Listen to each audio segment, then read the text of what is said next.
Board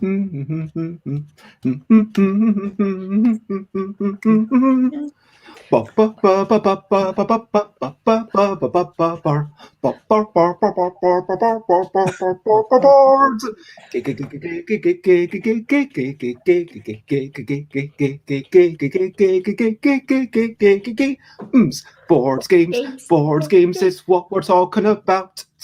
Board games, I'm not gonna shout.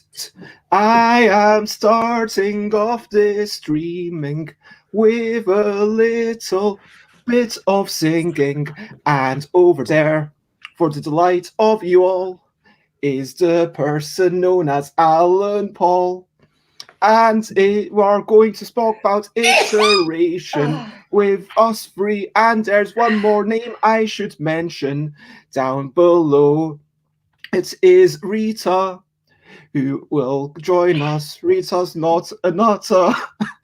I'm sorry, Rita, I couldn't think in time of another word to fit the rhyme. But together, as I said, Alan Paull and I are going to talk about iteration in a board games design. As you're making board games and iteration, it's what we're talking about. Board games and iteration, I'm not gonna shout. Good morning, good afternoon, good whatever it is, wherever you are. I think that as we're doing iteration, we should just start again, Bez. Well, I was thinking while I was singing that this entire show, I mean, over the past 320 episodes, I have been iterating on that song, starting off with that. That's very true. Yeah. And like this song, I mean, yes, after the fifth or sixth line, it does get improvised, but it's continuing to iterate. I'm singing it, then I kind of reflect, oh, that worked a bit well. And then I maybe use that aspect and I'm still refining it, I'm still tweaking it, but it's always going to continue to mutate. And sure, now compared to episode 200 is probably similar difference to episode 1 compared to episode 3, because when you start off you iterate more wildly, but I feel like this is an example of iteration. Of course, we can't just start everything again, because that would be alliteration, wouldn't it? Alliteration. Oh, go on. No, alliteration. Start all again. It's alliteration. All again. No. Oh. See, it doesn't work if I have to explain it. Anyway. Good morning, Cal. It is lovely to see you. I hope that you are generally well. Out the way. This is episode 321 of Busy Beats and Board Game Bleder. I am here for the next 79 days. I'm going to be here at 10 a.m. UK time. And then I'm taking a wee break again. I've decided this is the way it's going to be. 100 episodes, then a wee break, then another 100, and then a wee break. So not 79 hours and then a break. No. That would be wrong. Yeah, okay. So today we are discussing iteration with Rita Modl and Alan Paull, and a quick shout out to Matthew Dunstan, who unfortunately couldn't make it, just a bit unwell, and fingers crossed and lots of love if you are in chat. I didn't get the command to properly work, but I'm going to do a bit of love hearts for Matthew Dunstan there in chat.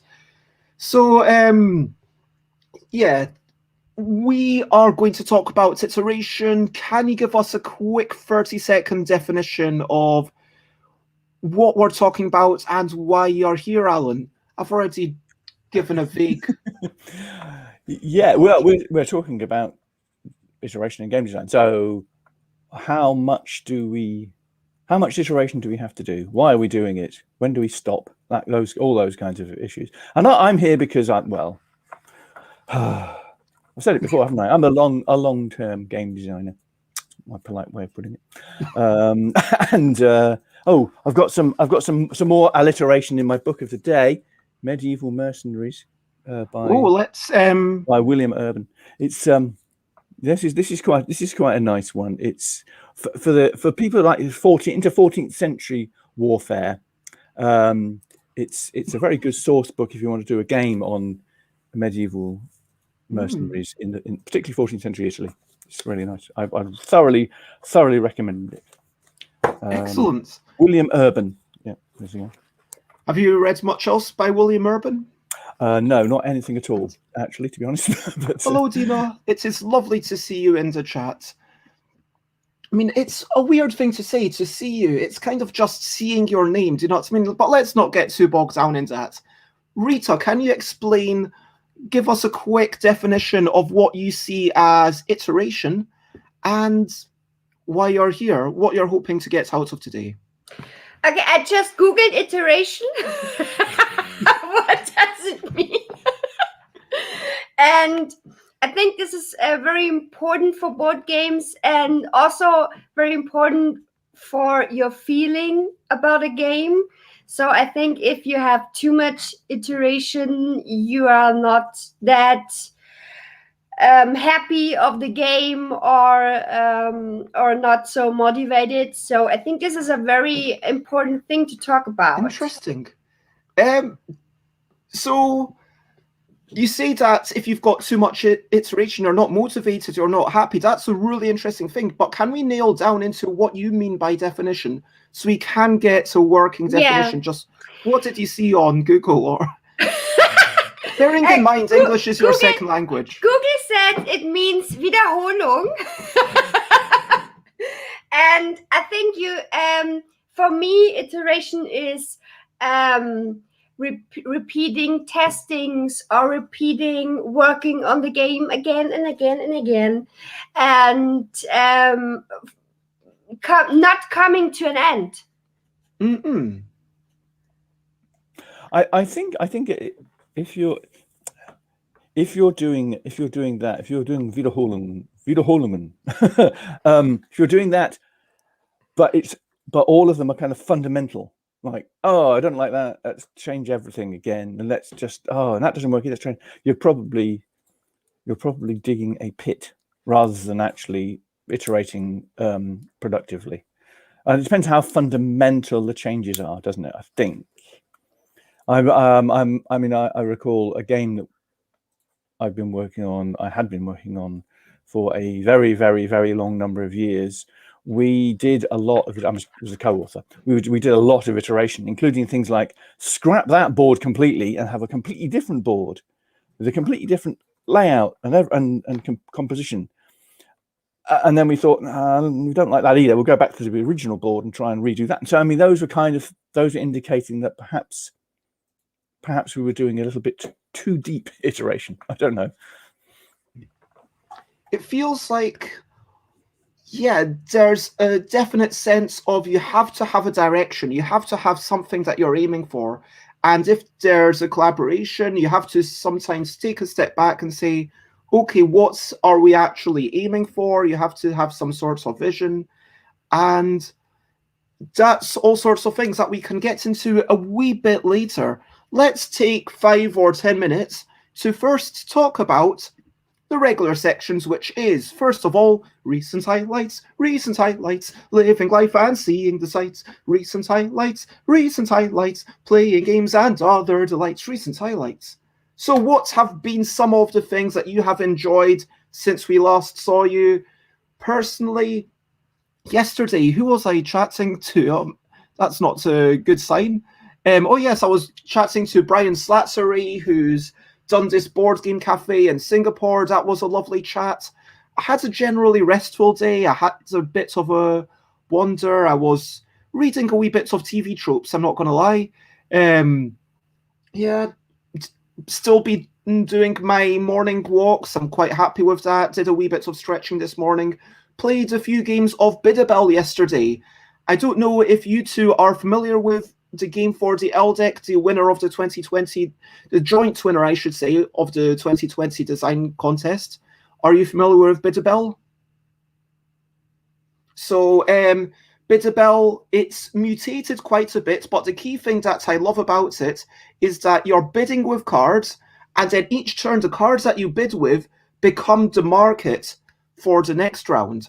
So the cards that you bid with, the letters determine the turn order in which you take something from the market, and then let's say you've got 3 players, the 3 cards that were used to bid, enter the market. So 3 cards enter, 3 cards leave, and then you're trying to collect suits. So it's got 2 dimensions. It's using the letters to be the bidding collection order, and then it's got the suits to determine how you're going to score. And at the end of the game, you've got 3 cards left in your hand. The 3 cards left in your hand determine how everything on the table scores. Now, the scoring method for this game has changed a lot since it was submitted. It used to be some sort of triangular scoring. I simplified it to a mathematical scoring that was functionally the same, but a lot simpler, which did give the same winner in most examples of play. But then I think it was Alex who suggested a new version where you've got these few cards left in your hand, and it is definitely a lot more interesting. But even so, having played it for so long, I'm not going to lie, I don't know how many times I've played it. It's maybe in the 50s or 60s, I don't know, something like that. And I am starting to get a wee bit tired of it. But given that I've only played it maybe 12 times in the current rule set, that feels slightly problematic to me. But having said that, my parents are still very keen to play it, so I'm not sure. Is it a good game? Is it a bad game? And this is where I really wish that I could just watch some people in real life just play it. Do you know what I mean? But that is certainly one of my recent highlights. And Dina in chat says a recent highlight is later. Dina is scheduling stuff on later, which allows you to schedule stuff for social media. And yeah, I'll give a wee link for... Wait, Dina, are you a VIP? If you're not, you should be. But maybe you can just post a wee link there. But Rita, what have you been up to? What's a recent highlight for you? I have a lot of recent highlights from last week. So I played a beautiful game.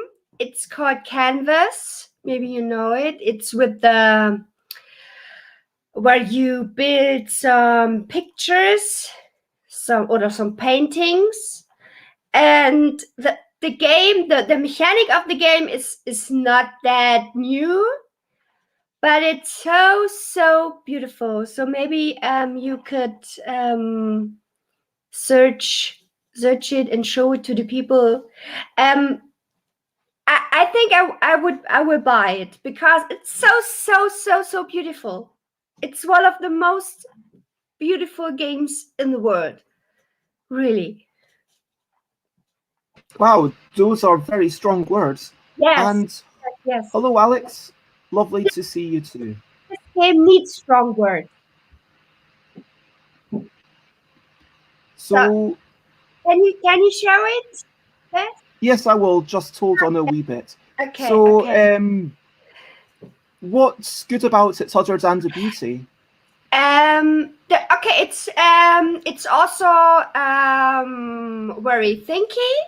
So you have to think a lot, of course. And yeah, that's it. Oh, it's so beautiful. And the mechanic is so this is a line with 5 cards. And the first one is for free, and if you want to take the second one, you have to put a thing on the first one. So this mechanic is not that new, of course. And what you do with the cards at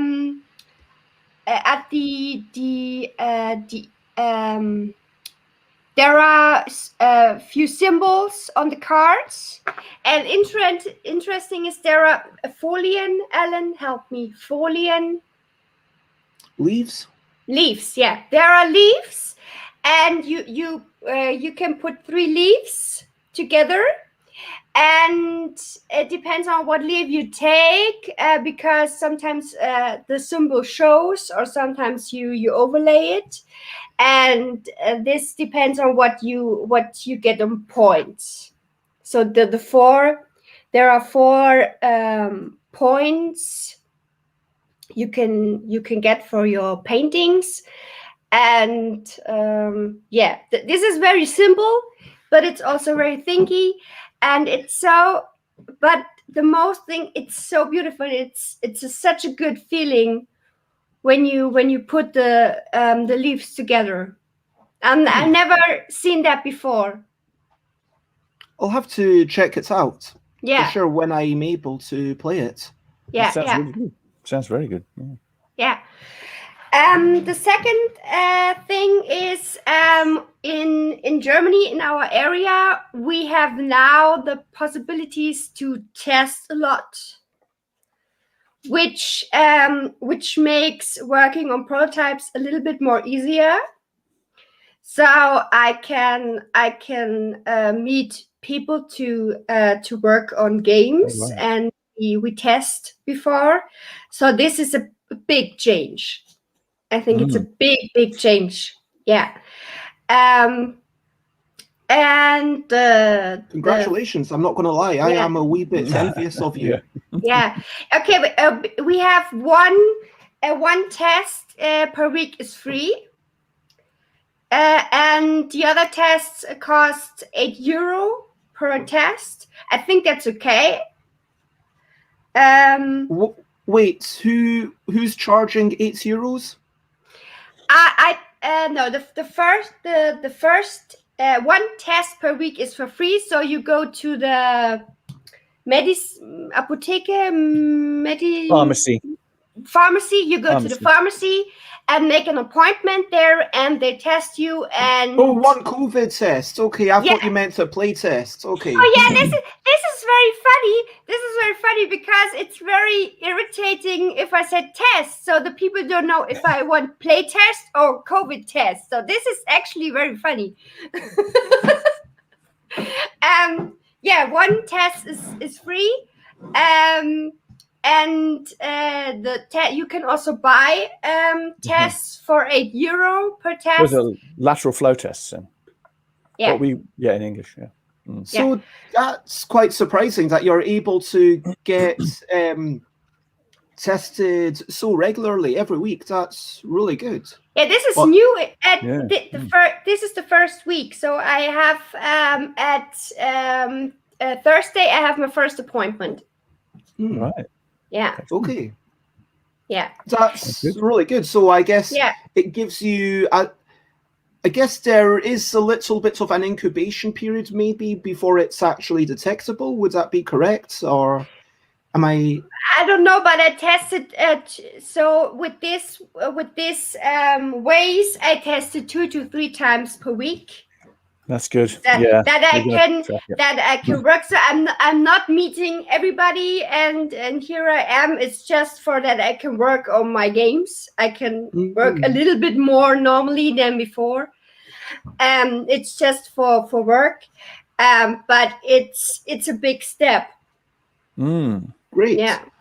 Well, congratulations. In the comments, by the way, Hal mentions trying Canvas on Tabletop Simulator, which probably lost a lot of the appeal. Yes. Because, if you've got the beauty of the cards, if that's so much of the appeal. Yes. I can show you. I made one picture of how does a painting look at the end. Where is it? Where is it? Here. I don't know if you see. Can you see it? No, it's on your Instagram? No, it's not on my Instagram. If it's other people's pictures, I'm going to, unless it's specifically allowed to be shown under certain conditions, I'm going to try and be mindful of the licensing. No, it's my photo. Oh, it's your photo. It's my photo. No, I made it. I can't see it. Sorry. There are 3 I will layers. try making it bigger. There are 3 layers over it. So the one is with the butterflies, the one is with the window, and the second one is with the light. I don't think we're really getting any idea of the game this way. Okay. So if I may push it on and ask Alan, what have you been up to recently? Oh, nothing as exciting as what Rita's had. I mean, I've been doing things like cutting out cards for Kingmaker, because I am actually producing a physical copy now, because I think I've reached a stage where I need to send one off to the publishers now. So they look a bit like this. This is a noble card. Can you home in on that one a bit? There we go.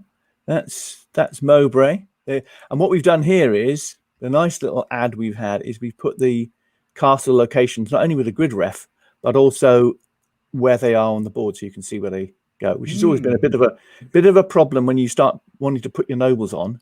You can never remember where the castles are. So that's one of the noble cards. That's the exciting things I've been doing, and I've only got to cut up about 320 cards for the whole game. 320. Wow. Something like that, yeah. Because it's got the revised version, it's got the classic version, it's got advanced version as well. So there's quite a few cards. But apart from that, I had a very good meeting yesterday with our friends at Frosted Games in Germany and Two Tomatoes in Spain, talking about reprinting our Pocket Campaigns series games. That is Cousins War, Ming Voyages, and the March Progress. That's my bit of a plug for today. So we are going to reprint. Hurrah! I'm not quite sure how long that's going to take yet, but that's a big key thing for us. So we're definitely committed to that. And on a non-gaming front, I've just started reading a really good book about Alexander Humboldt.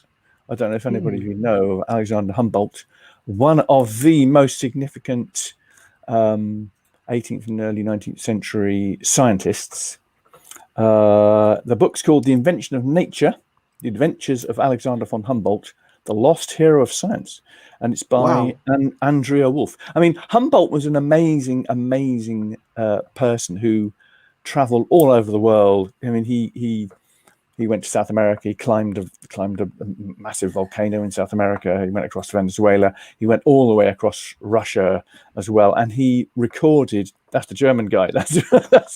Yeah. He was a Prussian aristocrat, but he was also a seminal scientist. He effectively defined what we nowadays know by nature and the web of nature and the Gaia concept, although he didn't actually use the term Gaia. He's so important in the early science, but in the popular consciousness, he doesn't really register for some reason.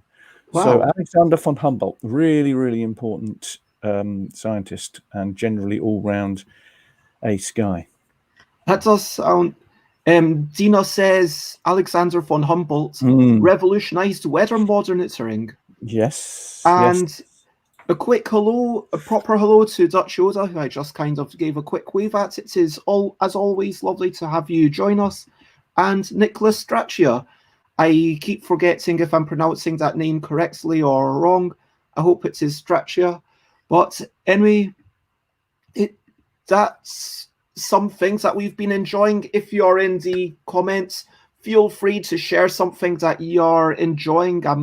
Might not put everything on the screen, but I do appreciate and love all the positive chat. And let's move on to the questionably quick questions. So the first question, as always, is where exactly are you? In as much or as little detail as you would like to share, and what time is it? I am in Glasgow, in the north of the Clyde, and it is 10:24. Rita. I am near Munich, and it's 11:24. Alan. Well, I'm in War Boys, and it's 10:26 according to my clock, which is obviously fast. But really, I'm more in 1769 Tegel, just outside Berlin. The birth of Alexander von Humboldt, very important. That's where you are mentally. Mentally, I am definitely there. Yeah. Okay, and Stream Elements reminds me that it is stretching time, and my question is, what is your favorite stretch? My favorite stretch is to stand up, put my leg behind myself, and just move it up, and then you kind of reach forward, and you pull the leg behind you. You can't really see what's going on. This looks very funny right now. Maybe I can do it to the side so you can see. But Rita, do you have a favorite stretch? Yes. This is great. Great yes, TV. I normally, when I wake up, I do a stretch in bed. So I just sit and put my fingers to my feet, and so the neck is been stretching. The neck and the back. That sounds good. Yeah. Alan, what's your favorite stretch? I think my favorite stretch is the cat stretch, yoga stretch. Is that the one where yeah. you put your head up? No, you. I can't do it here because you can't see. But you put your hands. You're on the floor, hands down, hands and knees, and you arch your back and you have to move down to your move your back half down to the ground, and then you gradually go forward, looking forward, and then you raise up again. But you have to do the breathing as well, because you have to breathe. I can't remember how you do it now. How do you breathe? The breathing is you breathe in as you arch your back, and you breathe out as you go forward. I think I can't remember. I have to do it. I only do it instinctively. I can't remember exactly how to do it. But the cat stretch is a really, really good one, because it gets your back moving. So if you get a backache at all, doing a cat stretch is really good for lower back and upper back, actually. So I would strongly recommend a bit of yoga. In fact, I'll probably do some yoga later on today. Do you know it's all about the basket pose, apparently? I don't know the basket pose. I quite like the yoga archer stretch as well, because that's quite good. So that's a standing pose. Anyone else, you can see the questionably quick questions banner on the bottom. If you've got any questionably quick questions, then I will give people 1 minute to get them in. Alex says, my 4-year-old can do a lovely tree pose. Excellent. Congratulations. Small people are, and basket pose is apparently flat on belly, lift legs and arms behind you or back and grab your ankles. Apparently Theo might be watching, so hello Theo. If everyone's happy to say hello to Theo. Hi Theo. Hi. And Dina's 4-year-old is also a strong tree. So my final question, in the absence of anything from anyone else, is what are you drinking? I am drinking water. I'm always drinking water and coffee. I forgot my water. In fact, Charlie, get me some water, please. She's going to get me some water. I forgot my water. Good. Yeah. And coffee this morning. I had to have coffee. So I am one of those people who has to have a coffee in the morning, which is probably a bit bad. Wow, this sounds very fancy. Pear and mango fruit drink with apple juice. Let's move on to the main topic as we get to the brilliant thing. What's a little thing which is brilliant? And of course, because we are discussing iteration, I thought we would start off by talking about why iteration is brilliant. Because to me, iteration, doing it over and over, it's a case of it has to be mindful. That's the key part of iteration to my mind. As you're doing it, you have to get some sort of feedback, whether that's from other people, whether that's from yourself, just your observations. But if you do something over and over, you can definitely improve on it. And I think that it's almost inevitable that if you keep playtesting, I understand there's the sense of, well, if you're not self-publishing, it doesn't need to be the perfect game. You know, you can expect a publisher to do some iteration again at the end. But I just think that you can't just pluck this idea from your mind and have a perfect game instantly. You try it, and then you think, okay, that's a good thing. And then you make it a wee bit better. And then you make it a wee bit better. And then you make it, and then you learn things. And then you're continually improving. And for me, iteration is the part of the game design process that I enjoy the most, where you are moving towards something, where you feel like you're getting somewhere, when you feel like you are actually moving in the correct direction.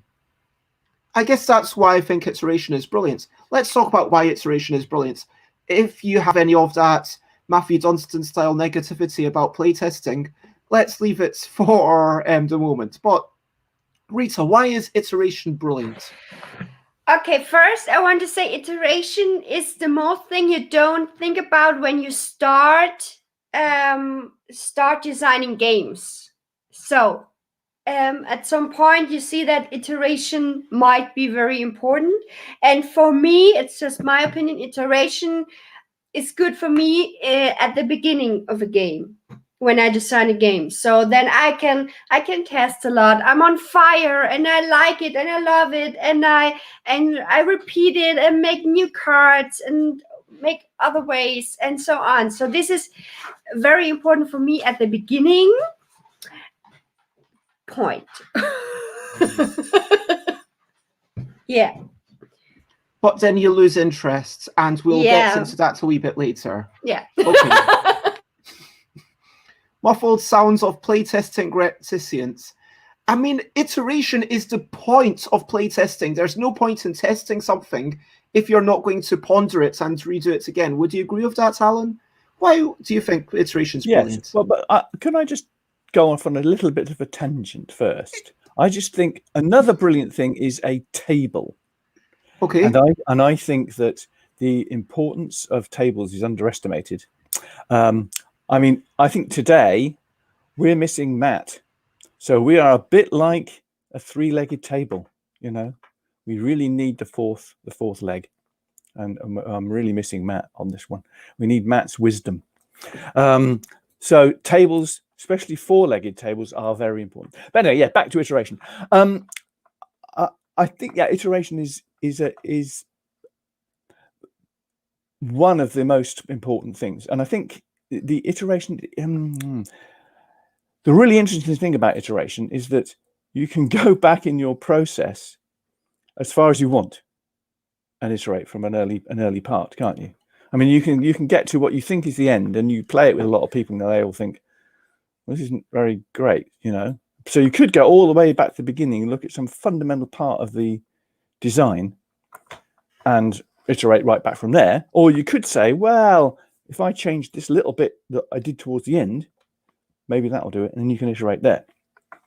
So the important thing about iteration is you can iterate any part of the process you want. So I mean, for example, with my little Kingmaker cards, one of the last things we did, I'd actually printed the cards before I added this little map over this side, the map thing over here. So I reprinted the cards with the map on it, where the crowns are. Now that will need testing, but it's a very small thing, and I had to replace 24 cards to do it. But it could be very important in terms of accessibility of design. So I think the iteration is quite important. So the danger is that you make a change and then you don't test, and that's what I think we need to avoid. Test everything you iterate. Yeah, I mean, I think we're definitely going to have to go backwards and define it again. And you started some strange discussion in the chat, Alan. I am going to point out that I think you could have a one-legged table. I think a one-legged table could work. It depends how you define a leg. Because imagine a tree, okay, it's just because at the bottom of the leg, the roots are kind of like a big foot. If you've got a big foot, that spreads out. If it's got, okay, one solid leg and then the foot was literally the size of the table, I think that would be very stable. Well, yes, you can have. There are tables like that, aren't you? You can have a central pedestal and then a big circular thing. The thing about those is you can't really fold them up, though, can you?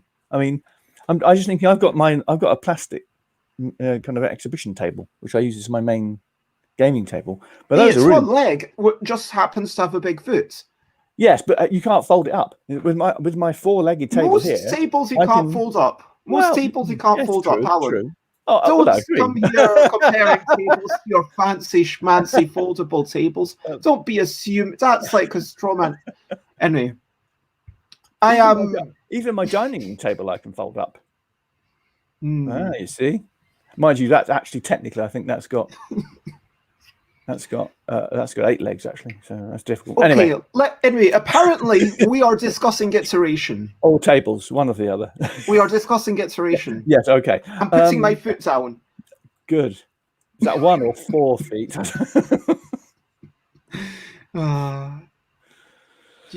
Okay. So iteration, what is it? we've talked about it's doing something over and over, but that's not really what I think it is. I think it's got to be doing it over and over, but getting some sort of information with a view to improving or making small tweaks or potentially big tweaks in between each version. And ideally, even though this isn't part of the definition of iteration, what I would say, part of what the ideal form of iteration for board game design is with a view to progressing in a specific direction. Yeah, I think it's part of a process. The process, part of the development process, and you're right. I think it needs to be going in a specific direction. It may be the wrong direction. You may have to completely change direction or go back and go off in a different direction. But it is maybe it's determining the correct direction. Maybe that's a way of putting it. So for me, it's when I do this, it's very important to write all the steps down, because sometimes it is important to go step backs, and then I can see what was the step back, what did I use there. And I think this is very important that you write your things down. So you have something to return to. Yeah. Yeah. Never throw anything away. Yeah. That's what I do. I mean, with Kingmaker, I think I've got a very large folder structure on my Kingmaker stuff on in my computer, and almost every folder has got an archive section. So if for example, with these cards I've redone, I have got the old cards stored away. If I want to go back to them, I just get them out of that store and I can reuse them. It does mean, if you're doing it with physical components, it means that you end up with boxes and boxes full of stuff that you've actually superseded. But I still never throw them away, because you might want to go back to that version. So yeah, I've got lots of earlier versions of all the Kingmaker boards that I've done.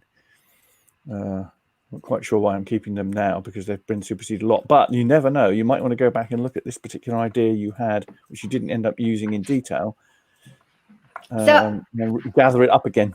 Actually, I'm just working on a game where I did a lot of iterations, and I hear the sentence from my last playtesting group, and they said, "Oh, the game before was better. So what did you do?" And as so this is very. So but that's the thing. Like when you are progressing, yeah. Very rarely going to be a small increase. Sometimes you do have to try things, see if it works. Sometimes you try a slightly different thing, and once you understand why this works, and once you understand why this other thing doesn't work, and more I've realized that you can't just read or listen. You have to actually make these things and learn for yourself and understand specifically about your game. Because in your game, maybe symmetry is the right answer, maybe asymmetry is the right answer, maybe you want it to be turn-based, maybe you want it simultaneous revealing of actions, all sorts of things. And Nicholas says, experimentation, iteration, and documentation is what we're all about. I mean, experimentation to me is part of the iteration process.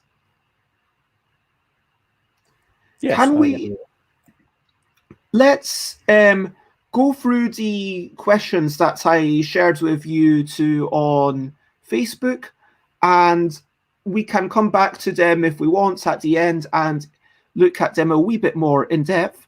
But let's start off with the age-old question of how much should you test? How much do you need to test before changing something? Rita, what your thoughts? So for me, I'm very fast at playtesting and then change it. But this is my way to work. So I change very fast, because when I'm on fire with a game, I want to work on it every day, and so it could change every day. So that's why iteration is very important for me in the first time. Yeah. And so you might play it once, and then do you how do you often end up changing the rules mid-game before, or maybe even after? Okay, there's a couple of turns. Oh wait, this isn't working. Let's just change something. And yeah. Alan, do you have any thoughts on this? Yeah, I think it depends on the place in the process. Early on, yes, I think I would do very rapid iteration. You might just think that seems like a good idea if we do this. I mean, with March of Progress, for example, I experimented very rapidly with each player doing 2 actions rather than 1 action, and that only took less than a playtest to realize that didn't really do what I wanted it to do. So that's really quick, but that was right at the start of the design, and I think you can iterate very quickly there. You can change the style of components, or you can change the actions really readily at that stage. Later on, I would be looking at the playtest and thinking, is this what you might call a typical playtest? Is this an extreme playtest? In which case you might want to play it a few more times before you make a change. There is a danger I think there's a danger later on that because of one playtest that might have gone slightly askew, you might make a radical change which is unnecessary. Particularly if players have maybe misinterpreted a rule somewhere, which is really easy to do. Particularly if they're working from an explanation from the designer rather than an actual rule set. So you do have to be careful. I think there's a lot of judgment involved in how much testing you do before you make a change. But I would say that you can do much more iteration much more quickly early in the process than late. 100%. Alex makes the point that repetition legitimizes the data that you've gathered. If you keep getting the same information, if you keep getting the same results, that means that, yeah, it's probably correct. But also, you might want to do the maths on it. If there's a certain sequence of cards that came up, maybe think, oh, wow, so this sequence of cards can make the game unplayable. Well, let's work out what the chance of that sequence of cards is. Is that more than 0.1%? Is that, how early can you tell in the game? Is it a case of, okay, well, we have a bit of fun, it's an automatic loss, but it only loses 5 minutes of our life, and we can. If you're balancing something, if you've got a medium complexity type Euro game where you need to do some balancing, it may be that you want to iterate quite a lot towards the end by changing cards. I'm thinking of the steps that Sebastian Bleasdale and Vincent go through in the balancing off their games. They may have the game pretty much finished, and there's like one card which you need to test, and they'll change one card and play it several times with that change. Yeah, specifically looking at that particular one. I know you have to like that kind of thing, don't you? You do have to like that kind of thing. Yes. Are you talking about Alex's? I've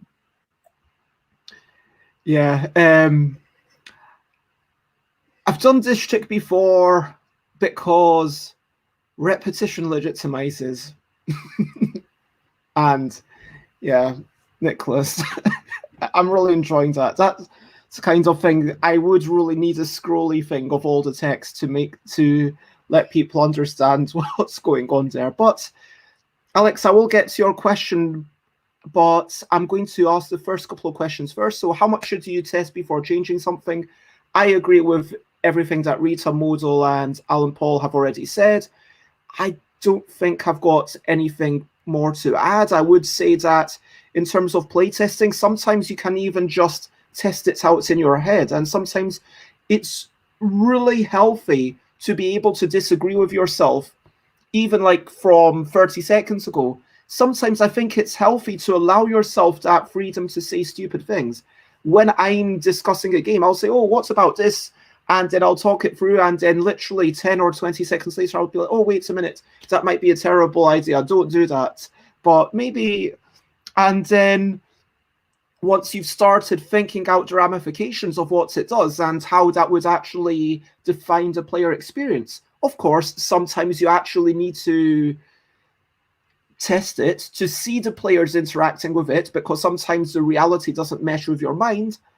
But for sure, when you're considering those big sweeping changes, I think it's useful to theory craft, certainly once you've built up a certain model of generalized player behavior in your mind.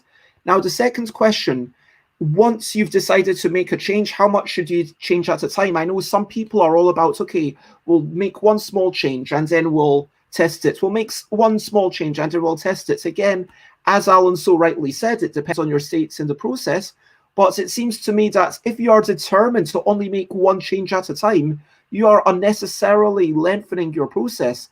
I believe that you can make multiple changes, and in your analysis of how the game went on, say, okay, this change happened because of that, and that change happened because of that. And the final thing I would like to say is, let's say you're changing a card, feel free to preset up the deck. Maybe not if you're playing yourself, but if there's, let's say there's one card in the deck and then you've changed number. Maybe even though it's not what you want the final version of the game to be, maybe you duplicate that card a few times just to make it sure it comes up, or you shuffle it, make sure that it's in the top 10 cards and again in the next few cards to really see, are people playing this? Is this strong enough? Whatever. And I'm all for change as much as you are able to analyze. I think that's basically what it comes down to. How much are you then able to make sense of? So yeah, how much should you change at a time? Rita, do you have a thoughts on this? Normally I change a lot. So here's my notice. So then I also write down. So next step. So next test. Do with that card, and also make this change and this change. So normally I change a lot, and it works. Yeah, but there are changes. They're not really. They compare with each other, the changes. So they don't. They're not too difficult, but I think they are good. So normally I do 3 or 4 changes. Yeah. I think the important thing for me in changes, and I think it's a matter of judgments, and we all have different design processes. As long as I can isolate the change, I'm happy to do more than one. But the trouble is, so many times the changes can be linked to each other. In which case, if you make 2 changes to the system at the same time, which one is the one that's doing the work? Which one is making things work or not work? That becomes much more difficult.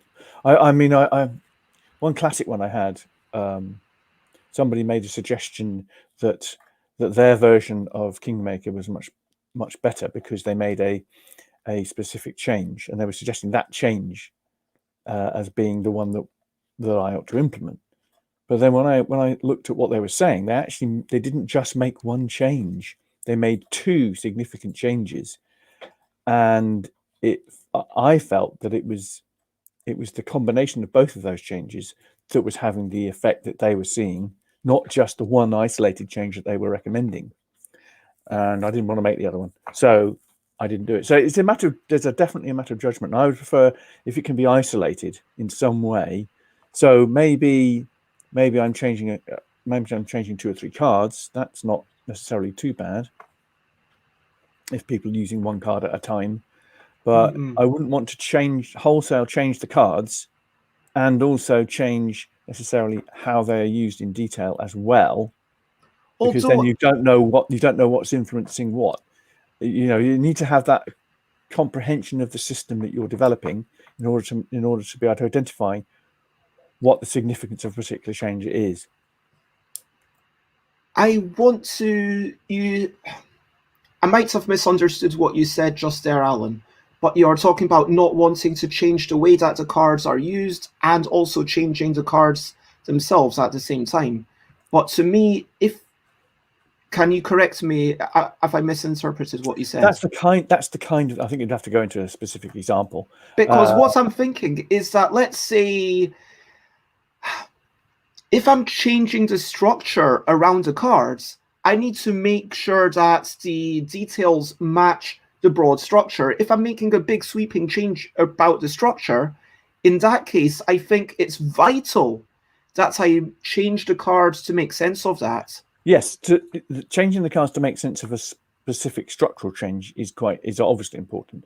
But for example, if you're investigating the power of the cards and you're also changing the structure at the same time, then that's problematic, because 100%. you disturb two parts of the system, and you need to know. A game system is an interactive system, isn't it? So you need to be able to isolate the change, at least in your brain somehow. I mean, I agree what you're saying. That if you've got cards and it's a typical game where you're playing one card at a time, or if you're tweaking the power level of, maybe 3 different cards out of 6, and it's like, okay, well, these 3 cards need a wee bit of a boost. I think it's appropriate to change those things. But yeah, I guess it comes down to maybe you want to make one kind of change at a time. Like if you're making okay, let's just see if this general structure is fine, if this general structure is more interesting, if it's more fun, if it's more engaging than that other general structure that we've got, then you make that broad sweeping change.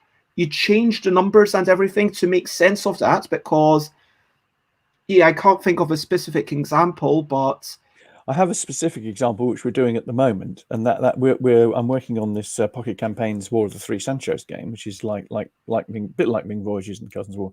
And in this game, we're working on the solo mode. Now, the board has victory point castles in it. The castles victory points vary from 1 to 3. I mean, most of them are 1s.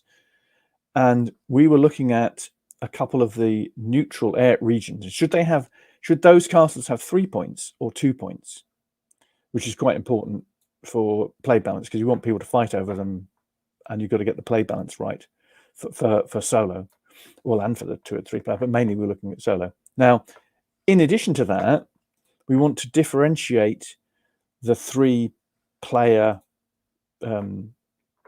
sides, if you like. We've got Aragon, Castile, and Navarre. I want to differentiate that and make the auto bots for those kind of unique. But I wouldn't want to change the victory points, which is changing from 2 to 3 is highly significant. When you're trying to get 10 points to win, it's highly significant changing from 2 to 3 or 3 to 2. I wouldn't want to change the cards at the same time as changing those victory points. I need to be able to isolate that victory point change. So that I know that it's that particular change that is forcing a new dynamic rather than the card change. That's what I mean. I was thinking more in the very early days. Let's say I've got a game where, okay, I've played this game where, let's say I've done a Carcassonne, and let's say Carcassonne didn't exist, and I'm thinking of a version of Carcassonne, and it's basically Carcassonne, and then later hey, what if I'm trying to make a kid's version of this? And what if I'm trying to make it so that you just put down your meeples, and then you have to put down your meeples when you build these things, and then when you take these, when you complete the structure, when you complete the objective with that little thing, whether it's finishing the road or finishing the city, you get your little meeple back. And maybe the entire game is just last person to run out of meeples. Maybe that's it. There's no points in this game. It's just the last person to run out of meeples. Now, if I want to do that, I've got to now think about it from a mathematical point of view. How can I ensure that each tile is on average taking away more meeples than it gives you? How can I ensure that these tiles are, opening up more structures than they are closing off? Is there a way for me to do that? And I guess that's when you're changing, this is a bit extreme. It's just like my point is that if you're changing something massive, you have to change smaller things to make sense of that bigger change. Is all I'm saying. Yes, I agree. Okay, and let's move on to Alex's question, which was, how do you take into account the experience level of the group with your game? I assume a group that has playtested a game a dozen times will be concentrating on different things to people who are playing it for the first time. So that brings us to, if it's a late stage of the game, do you need to have people who are intimately familiar with it before you make a change, or can you make changes even based on the first play experience of someone? I mean, Rita, you have something to say? Yeah. I had that situation. I playtested yesterday, and the mechanic was fixed. So I just wanted to test a few things I've changed before, but I didn't tell the testers what I did or what I'm going to do with that game. And the result was that one of the playtesters, and I think he didn't really understood the game, I don't know, he said, yeah, but the mechanic is not that new and not that individual. Maybe you should work on the mechanic. And I was so, go home. I didn't say that, but I was sitting there, and I was fire in my head. So maybe you should communicate what you want to play test with the game. So next time I will do that for sure. Yeah. So it's and hello, Oliver. It's lovely to have you here. Thank you. I hope you are well as well. And we're just talking about playtesting, and I think Rita's made a really good point about thinking about what you're looking at, thinking about what you're caring about. Sorry, Alan. No, I think that is a very good. I think this is a good. There is a good point there, that there are some things which are changes which people who are completely new to the game may not experience or may not realize the significance of, particularly if it's a longer game. And you might need to have an experienced group to play test it as well. I mean, for example, with Kingmaker, with the revised Kingmaker, it can be a good experience for new players, because for some players it's a different experience from the original, a slightly different experience from the original game. And if they've had a bad experience with the original game, it should be a good experience with this new game, and it's shorter. But if they're new players, that may be as far as they want to go. Oh, they may want to just go as far as, it's better than the old one. I'm quite happy with that. But that's not going into the depth of how the game dynamic works over a period of time. So, for example, what we want with Kingmaker is if somebody has if somebody loses a battle, for example, early in the game, we want them to be able to recover and have a good experience later in the game. Now, if it's a bunch of new players, they may not realize that that's what we're aiming at, and they may not experience that in the way we expect. An experienced group is much more likely to see that and give us feedback on that particular aspect. So I would want to test, if it's a major thing, I want to test it on both new players to make sure that the new player experience is good, and also with an experienced group, so that they're getting their, well, I suppose in a way they're appreciating what we've done with the design, is taking it to a better level for the replayability and the enjoyment of an experienced group. That's what I'd really say.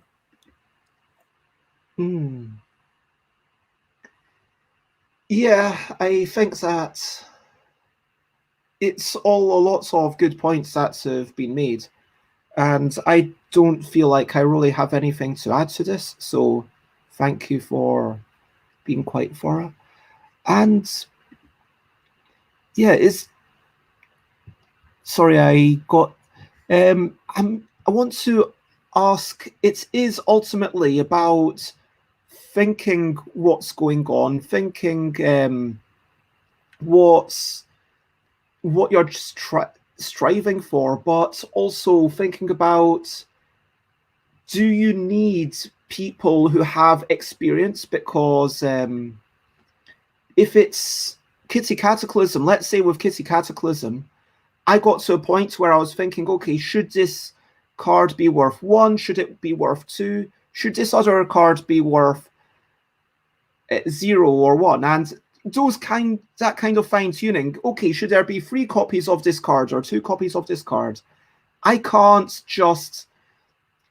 It's more valuable in a sense for me to just sit on my own and think about the probabilities than it is for me to get first-time players who've never played a game before. Once I've already decided, and this gets into late-stage development, of course, which is not quite what we want to be tackling here, but it's always the further along you go, the smaller the changes that you're making, the more fixed you are on the broad aspects of your thing, the more you want to get potentially, yes, the game still needs to be good for the first-time player, but that's when it would be a case of, okay, everyone at Royal Festival Hall, I just want you to play Kitty Cataclysm for 1 hour, which might be about 10 different games. We will play it, and then at the end, I will ask you whether you think that you would like to see this card 2 copies of, or this card 2 third copy of, like which one deserves a third copy, which one deserves to only be 2 copies, and having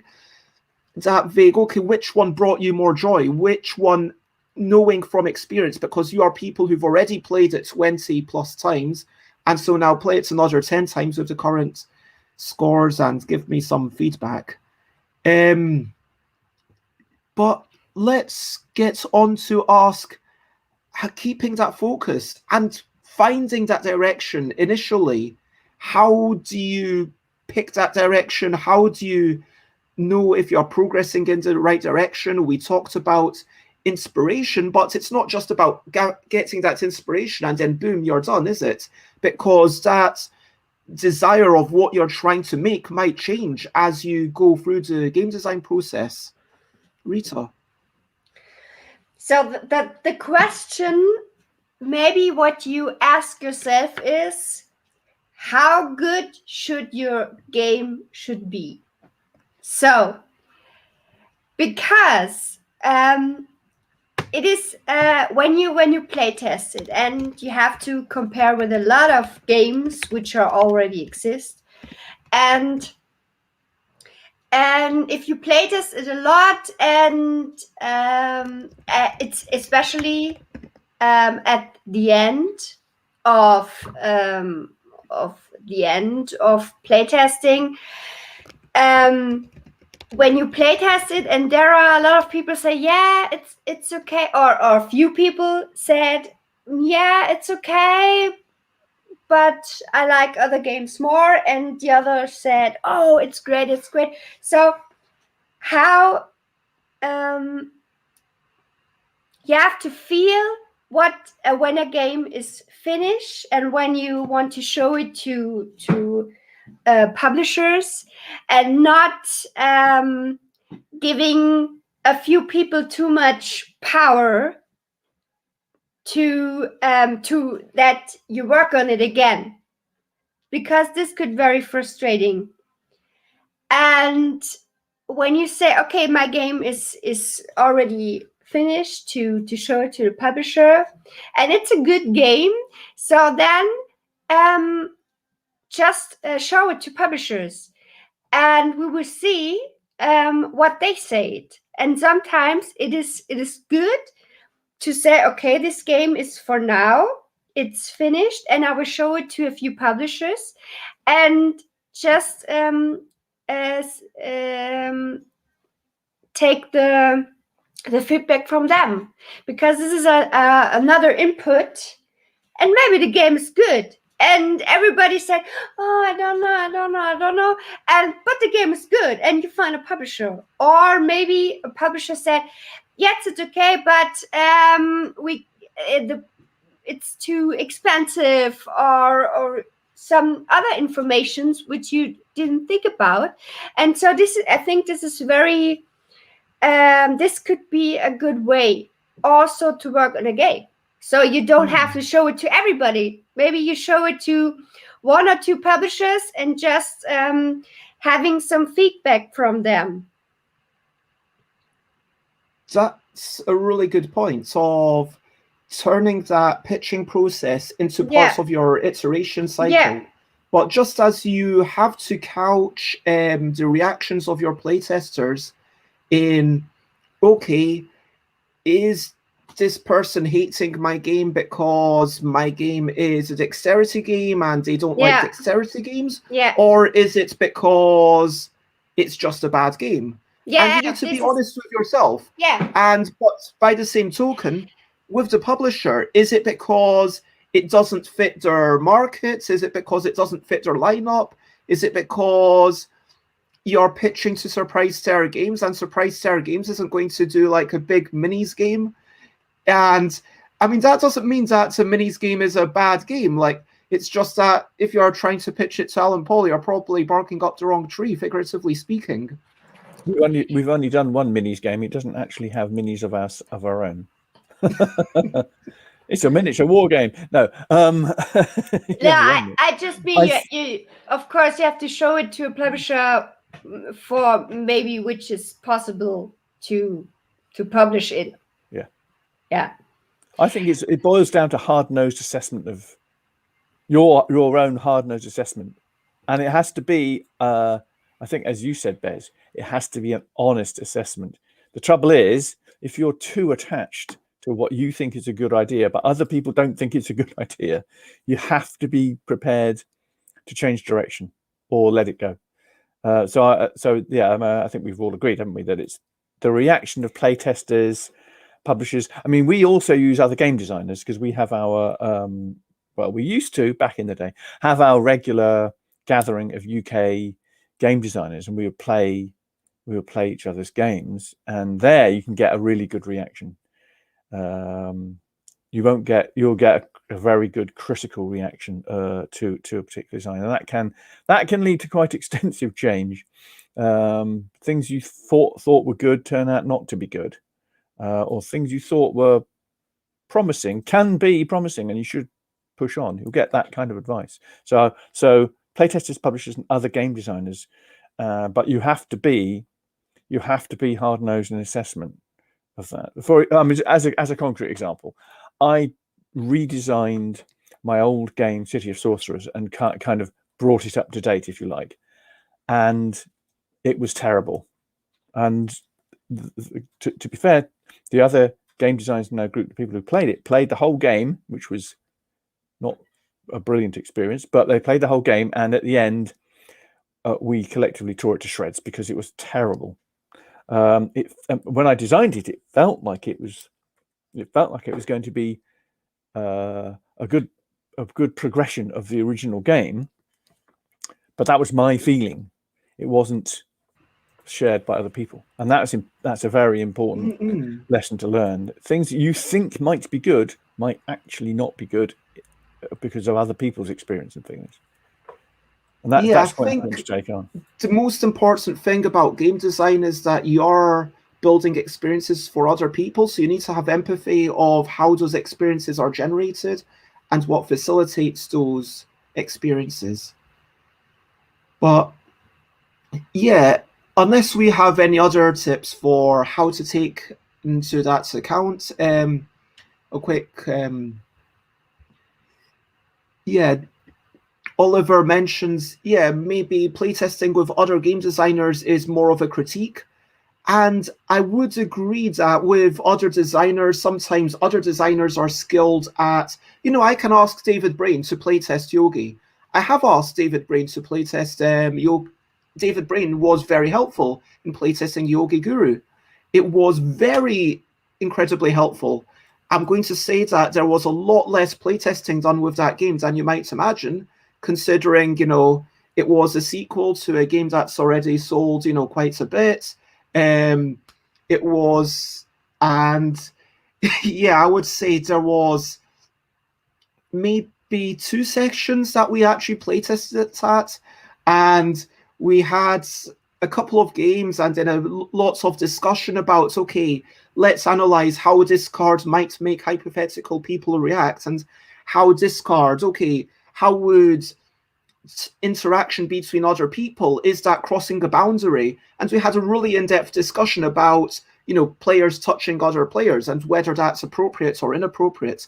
And as you can see from the final thing, there is nothing in the game that asks any player to touch any other player. So there's nothing in there, although with the wild cards you can do whatever you want. And I think that, sorry, Rita, go ahead. Yeah.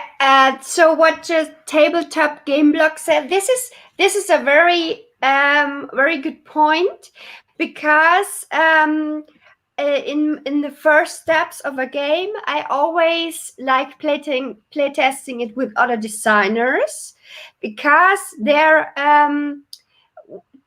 I'm willing to change it, and mostly a lot of designers, when they playtest it, they bring a lot of change and new ideas and so on. And so I'm able to take them and maybe to put them in. And at the end of a game design, I playtest with experienced players, because they can say if it's good, but they don't want to change it. So this is when I think it's okay, this is nearly finished, and I don't need somebody who wants to change it now. So and let me just tell of experienced players, these are so much worth. So much worth, and I'm very grateful to have good experienced playtesters, because yesterday, so I playtest it, and there was a playtester which was not experienced, but he thought he was experienced, and he said yes. So I had a tile placement game with a new mechanic and so on, and with cards and with the with points and so on. And then he said, "Oh no, I think it's very similar to the cartograph." And I thought, "What? To the cartograph?" So I think he compared 2 completely different games. So it's like when you playtest it with new gamers, which and you have some wheat in it, and they said, "Oh, it's like Catan," and it was nearly the same, and I was what you. I didn't say that, but I really had a red head, because you can't compare this game to the cartographer. So I was a little bit shocked that he playtested it, and also a little bit shocked that I let his feedback, so that the feedback gets near to me. You know what I mean? Because the feedback has nothing to do with me. So he's the only thing is he's not an experienced player, and it was not a good idea to let him playtest the game. I mean, Dina makes an interesting point, which is you can say to the playtester, what makes you say that? But I do want, I mean, this gets into listening to feedback, but you also have to be, you know, Chris Bocke came on a while back to talk about the chairperson theory. That's if you're the designer, you have to be kind of chairing the discussion. You have to be leading the discussion in the manner that helps you. If someone says, oh, in a Yogi, it's very similar to Ticket to Ride, and then I might say, okay, interesting, what makes you say that? And they say, well, it's kind of like you're putting cards around your body. It kind of reminds me of putting trains on a map. And I know what he reminds him of, the cartographers. It was because I had little tiles where you can make points, and it was A B, A C, C D, and that is what in the cartographer. But the game was completely different, and it was also not the same. It was just the few letters which remind him of the cartographer, and he had no idea what's the difference of a tile placement game or flip and write. And he just said he had a very strong. Is the issue that your playtester was dismissive of the game because of a perception that it was too similar to something that already exists? No, he was just not experienced, and he was very. Because I mean, if all that the playtester says, "Hey, this reminds me of cartographers," then you can say, "Interesting," and then just move on and say, "Yeah." And I didn't. And you don't. And the wrong thing was I didn't do that. I let this bad touch on me. Yes, I think I think in a sense you're right. That you have to share the discussion. It has to be very light touch, because one of the problems I have is I tend to say too much if I'm working with playtesters, and you need to get the feedback from them. So it needs to be if you're being the chairman or chairperson, it needs to be quite light touch. You need to direct the discussion, but it needs to go. The most of the information needs to come out of the playtesters. That's quite important, and it can be. I occasionally I have with Kingmaker, but then I think Kingmaker is possibly a special case. It's a development rather than a new design. I tend to have to explain why something is like it is.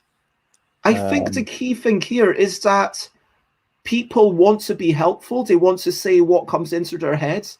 As a playtester, I might just be, I'll check in with the person, but if it's let's say it's a solo game and I'm just playing, or maybe it's a 2-player game or whatever, and I'm taking bits of time, I'll say, okay, just to give you an idea into my thought process, I'm just going to talk about what I'm thinking. I'm going to verbalize, because that way, hopefully you get a bit of an insight into my current emotions. And hey, I'll say, okay, I'm getting a bit annoyed by that, but like, I'll check in with the designer if that's what they're looking for.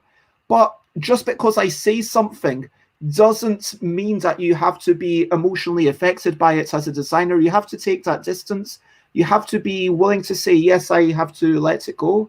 It reminds me of, look, in terms of iteration with the art for categorical, which, you know, Dina, if you want to share the link for the new Instagram, but the categorical, when I was drawing the letter shapes and then I shared it on the arts and graphic design thing, and someone says, hey, this reminds me of this, and I'm getting lots of feedback. That's what I want. Now, it doesn't mean I have to act on all the feedback, and I think that's the critical thing. If someone says, hey, this reminds me of blah, blah, or hey, this is a thing that you could do, you can ponder these things. Think to yourself, does this make sense for your vision? Because you can give people a 30-second analysis of what you're trying to make, but people don't understand all the limitations that you have, everything that's going on, and all the issues that you might have with this game. They might not understand that, hey, a very easy to read version of the deck already exists, and I don't care. I care about readability, but it's my second priority. They might not understand that, yes, I want it to be graffiti inspired, but exactly how graffiti inspired. They might not understand the exact nuances of what you're trying to make. And that's where, if someone says, hey, this reminds me of cartographers, or this reminds me of Ticket to Ride, well, I think you can use that as a, well, maybe you check out those games and make sure that you're different enough, see if there's anything you can learn from them. If, honestly, I learned so much from, you know, Dancing Eggs, Iron Hands. I learned so much from that, because at a certain point I was like, hey, wait a minute, my game is pretty similar to Dancing Eggs, and I really leaned into that cards around the body for Yogi, back then called In a Bind. But I think that the key thing is that you need to be willing to say, okay, thank you for that, and just that's a nice, healthy, constructive way to shut down that avenue of feedback, I think, in terms of managing the feedback for the playtest. I think designers have to take some responsibility. Sorry. Yeah, the point what I wanted to say was I'm getting a lot of feedback, and I'm getting a lot of bad feedback, and I thought I was over the point, that I'm taking the feedback personality.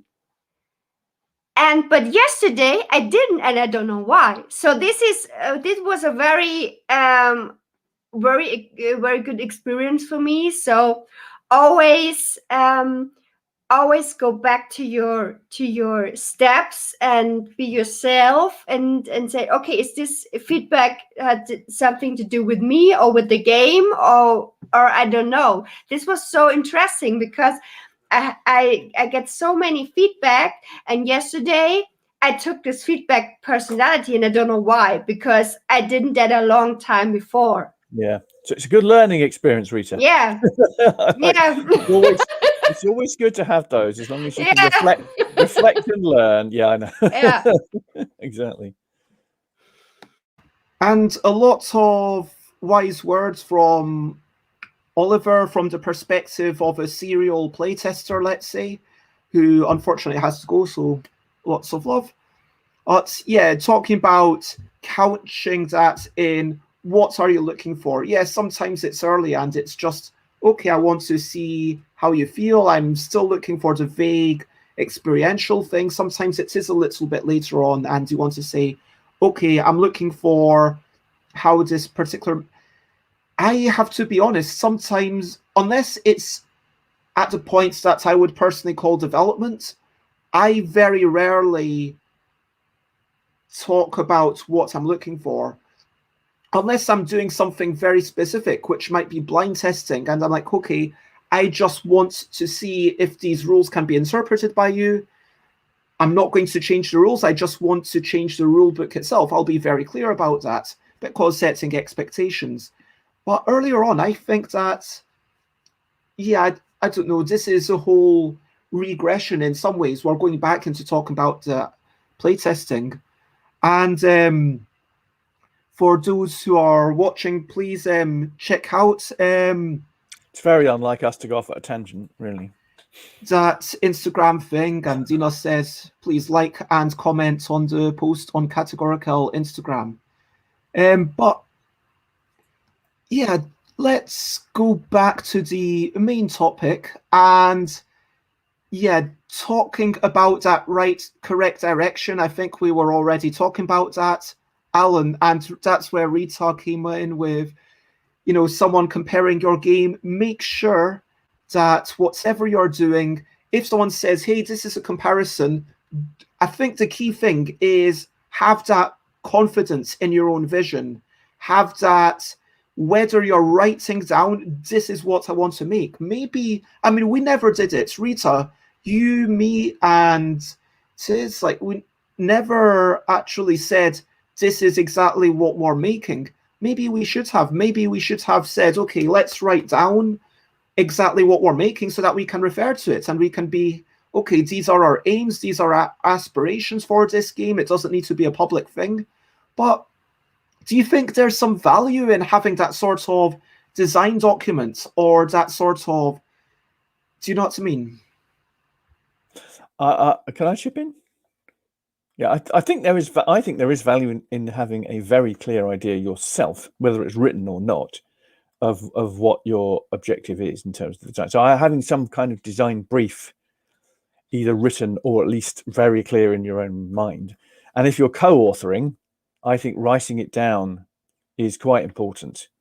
It could be diagrammatic, or it could be actual just words, couldn't it? But I think you need to have a mutual understanding if it's a co-authored project about what your objective is. That's vital. Otherwise, you won't know what. Otherwise, you'll have two different directions, won't you, or three, depending on how many co-authors you've got. But having that clarity between yourselves is vital, I think. Yeah. And trouble is I work more on paper than a lot of people do, I think. So I certainly used to go through a phase of actually writing out a design brief for myself. So I've got a clear reason for why I've put each bit in. That's very helpful for me. But then we all have our own process, but that's what I find best. So normally I have the briefing in my mind, but when I playtest it, maybe it comes out that this mechanic is good for a children's game, or there are so many things we could do with it, so we make it a little bit more complicated. And I think it's good to have an idea what you do, but you have to also be open mind for what could happen with the game. You could have a game which starts as a family game and ends up as a heavier game. Absolutely. Yeah. And sometimes, I think in the early stages, I found you have to let it go in the direction it wants to go in, which is quite important, because sometimes you have an idea. I mean, I've done little games as a design challenge and it's suddenly taken off in a totally different direction, but that's a good direction, and it ends up as something completely different from what I originally started at. But I find that if I'm changing that, there will be a stage when I think it's more or less crystallizing into what it should be. At that point, yes, redo the design brief, so then you have got a clear idea. That's very helpful. Yeah, I think that's really important. That the whole notion of not being swayed by every single thing that everyone's saying, keeping in touch with yourself, because whether it's yourself or your collaborators, your key collaborators. I mean, the playtesters, don't get me wrong, they are all collaborators, and I very much appreciate the work that, for example, on Yogi Guru, like David Brain, hates that kind of game, but is enough of a designer and a person who's able to step outside themselves to be able to say, yes, I can contextualize, and I'm very grateful for that, but it has to come down to me. It has to be my vision.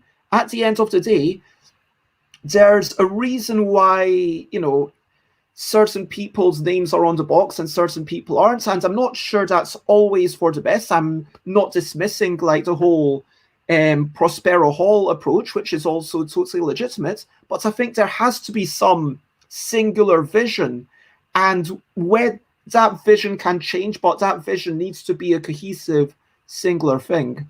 And I think I'm agreeing with Alan Paull that I don't do it enough. I wish I did, but let's write some design documents is what I'm hearing. And so what I'm hearing is that I should do that for our game, Rita. It's an interesting. I know. Yes, I always maybe.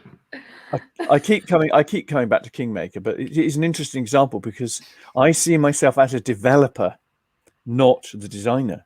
So when I started, it's a new edition of the game. It's not. It's already been published. So yes, exactly. But so I effectively wrote out for myself what I thought was the essence, if you like, of the original Kingmaker that I need to keep. And I've limited myself to what I think of as a developer role, which is quite difficult because I get playtest. Obviously, you'd expect I get playtest reaction from people who have got sometimes very coherent sets of house rules, and they like those, and they say, "This lot, what about these things? You could do this, and I think, yes, I could do lots and lots of things to this game. I could make it more of a 21st century game, if you like. But the problem is, it wouldn't be Kingmaker. And if I'd been asked to design a 21st century 2020 version of Kingmaker, effectively a new Wars of the Roses game, strategic Wars of the Roses game for 2020, I would start from scratch and design a completely new game. But that's not what I'm asked to do. So having effectively writing what you think the essence of the design is, really helps. And having an objective, obviously, we're going to get into design and development a little bit later on, but I keep thinking about this whole, and like, there's a reason why we are talking about playtesting, even though ostensibly we've spent 4 hours talking about playtesting, and why we're still talking about it, and why we're darting back and forth, talking about pitching, talking about development. And I think part of that is that, yes, it is all connected. You don't do these things in a straight linear order. Broadly, maybe, but it's very messy. It's very chaotic. But for me, I feel like design, if we have, and I don't want to get bogged down for longer than a couple of minutes, but for me, design is maybe where you're still trying to work out what your goal is, and development is when that goal has been explicitly mandated. You know exactly what you're doing, and now you're just trying to make that a reality. Do you broadly agree with that, Alan? Not really. I mean, well, it's an interesting one. It's because the professional wargamers, the standard professional wargaming manual says basically the design stage is writing the brief. That's what they call design. It's basically saying what does the client want and defining that, and then what we would call the design stage, they call development. So they're basically saying we're developing a game to this design brief, and so all the stuff we've been talking about, they would think of as development, and then they have a relatively shorter kind of implementation, because they're generally playing. They may only play the game formally once or a very small number of times, and it's not shrink wrapped, so they can make adjustments kind of when they're doing it. Now, I think about design and development is much more tricky for us to differentiate between, because I mean, some people don't recognize the development stage at all. They just say everything is design because everything is creative. I tend to think that there is a kind of essence of the design, and the development is turning that design into a publishable game, which means you're knocking the corners off, you're smoothing things out, you're plastering over any cracks or whatever, and that's what I see as development. So a design can be finished, but it won't necessarily be at that stage a publishable game. There may be things you have to do to bring it to that stage, and that's what I see the difference between design and development, if that makes any kind of sense. And it may be a very grey, quite broad line, but I think there is a difference. The objective is different. I think if you make a briefing on your own, the problem could be you could have all these points on your briefing, but the game is not good. And when we play the game, it doesn't feel good. So I would say a briefing to have a line is okay, but you should be open-minded for left or right things. And I think if a company writes a briefing, it is the same. So they're also willing to look left and right. Yeah, well, that's the problem with professional wargaming. Very often the client either isn't prepared to vary the brief, or doesn't have the understanding that enables them to vary the brief, and I think that can be a big problem. And sometimes you just have to go with what the client wants rather than what you think the client wants, or you have to be more persuasive. You have to be able to go to the client and say, look, these are the reasons why I don't think that your current brief actually does the job that you're expecting it to do. And that's more like a kind of project management type of approach to it. And if you're having to work to a client brief, you have to treat it as a project management job, in which case it's a matter of engaging the client in what your understanding of their problem is and trying to get them to, you have to meet them in the middle somehow with that one. Which is it's very different from designing a game on your own, isn't it? I mean, if I'm just designing a game using my own brief, I've got the flexibility to do what the hell I like because it's mine. I can do anything like that, which is quite a nice situation to be in, but we're not always in that situation. And yeah, Alex I feel we've already talked about this a wee bit, but does the design as brief approach allow for the brief to shift? Alex has had so many designs starting out as one thing, but then leaning into another fun element away from the original brief. And yeah, we've already been, I don't know if we've got anything else to say about this. Well, my example of that is basically when I originally did Confucius, it started out as a 66 card game. And it turned into a medium to heavyweight Euro. So, I mean, the design brief changed, shall we say. I've heard lots of good things about that game. I'd like to play it sometime. I hear you might have multiple copies. One which is actually being played and some in your attic. I've got about 6 left, I think. I mean, I'm not asking for one. I'm just asking to play it. I'll see what I can do. Genuinely, when all this is blown over one day in the future. So let me talk about setbacks, and we've talked about this a wee bit already, about progressing in the right direction, but sometimes we might be thinking, okay, something just messes up and we can't do it. I have some strong opinions on this. I'm going to let Alan go first, or whoever's ready to go first. Alan. Rita, are you ready to go first on this one? I'd love to hand over to you. So I think the point is when you work too long on a game and you change too much, then you changed until it's not good.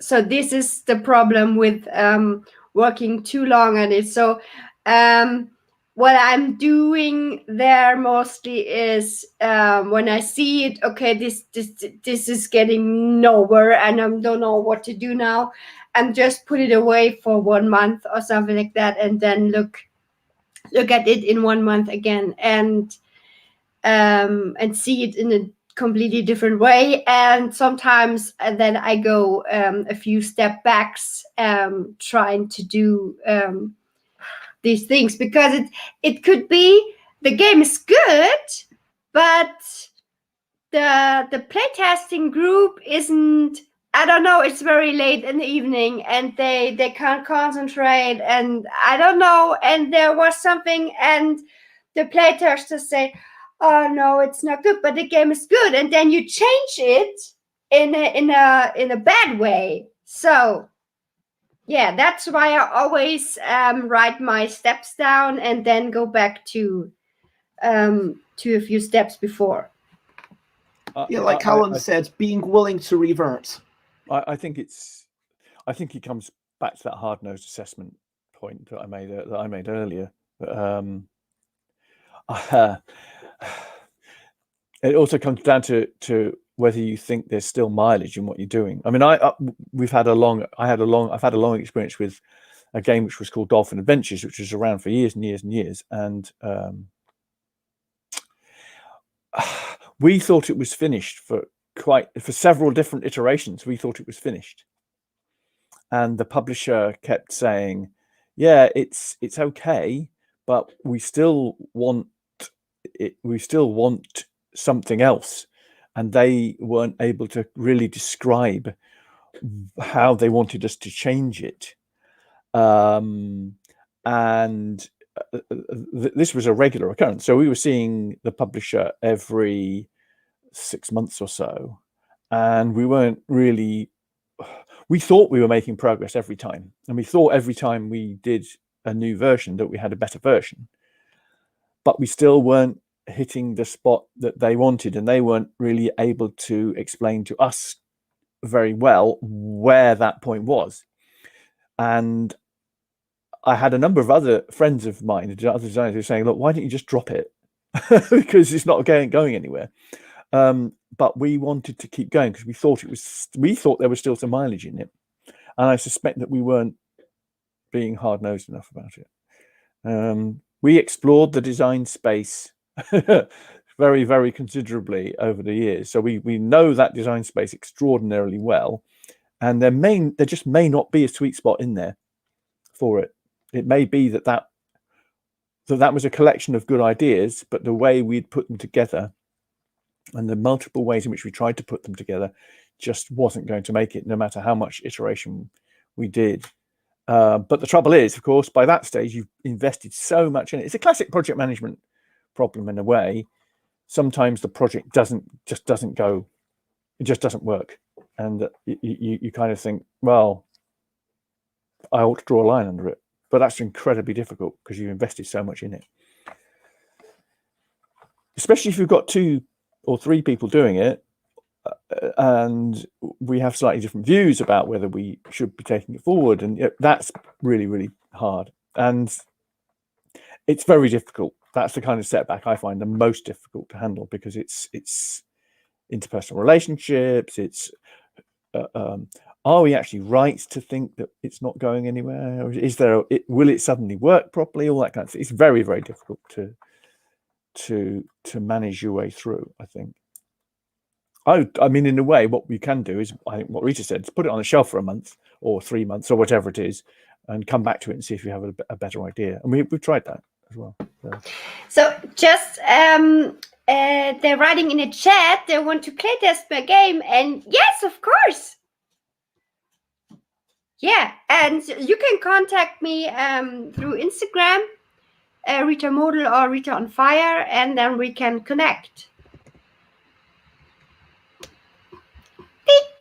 Yes, I will just paste that in all the channels, although you should already have it. But yeah, there we go. It is in all the channels. But yes, I think there's a lot of value in what is being said about being willing to revert, not trying to keep your ego out of it, being willing to go back on work that has already been done. And lots of love, Dina. Bye for now. Have a lovely day. Is it worth, at this stage, if you've really lost your way, if it's just not fun, trying to doubling some numbers and seeing what happens, or having some numbers, trying some crazy changes? I personally always advocate for sometimes crazy changes. And I almost feel like some percentage of your testing should always be crazy changes, because until the game is published, until it's like, okay, this 100% has to be what it's all about, then I think that just, even if you don't think it'll work, just try it. And the worst that can happen, realistically, is you learn a bit more about why it doesn't work. That you learn a bit more about, okay, I want to see, is this terrible? It's probably terrible, but I just want to confirm that it is indeed terrible.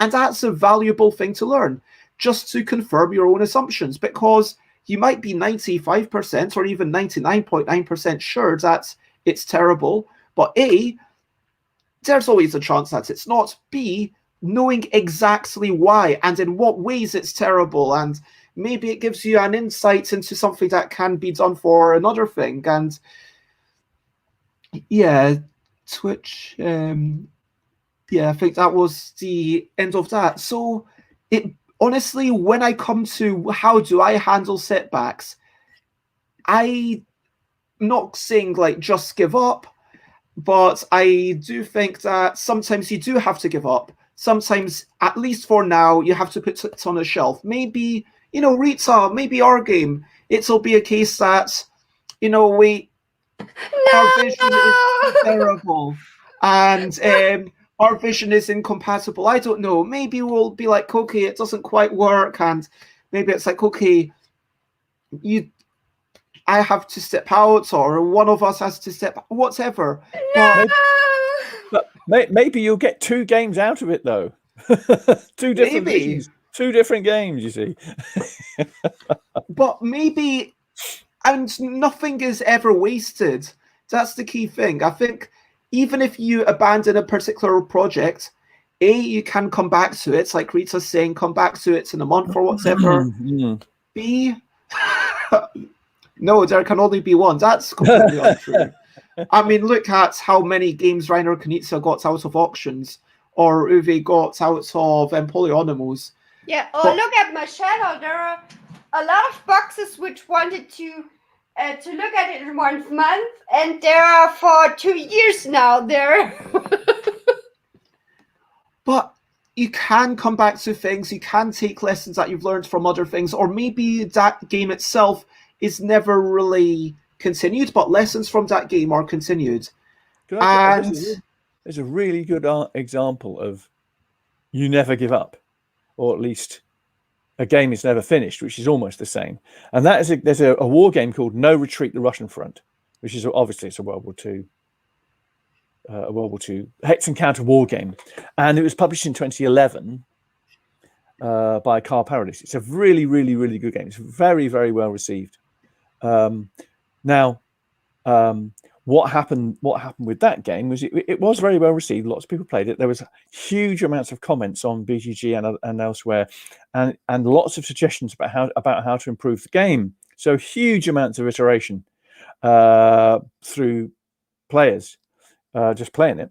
And Carl's very, very receptive to change. So he was on BGG. He was saying, "Well, why don't you change this particular rule? You could try this and see what happens with that." So he was actually encouraging players to effectively play test an already published game by changing the rules and making it better. So he wasn't being at all protective of his own interpretation necessarily. He was changing the game. And the second edition came out in 2016, using some of the suggestions from players, but also play tested obviously more formally by Carl and others. And so there's living rules. There's living rules to that game. But that's an example of a game that's been shared with the world, and then it continues to. That's iteration. That's iteration at the extreme, really. Because I mean, even now, about there are that still with regards to Wibble and Fable. Yeah, exactly. And I'm trying to think which other game actually underwent some major changes. I mean, in a bind. This could be actually very funny. So you pick a good game and make a prototype out of it, and then play test it with a group which doesn't know the game, and this could be very funny. Well, yeah, yes. I mean, I just kind of trolling your play testers. That's what you're all about. Sometimes we're a bit precious about publication, aren't we? And about when it's finished. And I just think if we're talking about iteration. Games are never really finished. People can, once it's published, people can take it away and do what the hell they like with it and iterate it more and make more changes, which is great. But getting back to the points of not continuing to iterate, that's the opposite of what I'm asking. I'm asking about when you abandon things, about when you give up.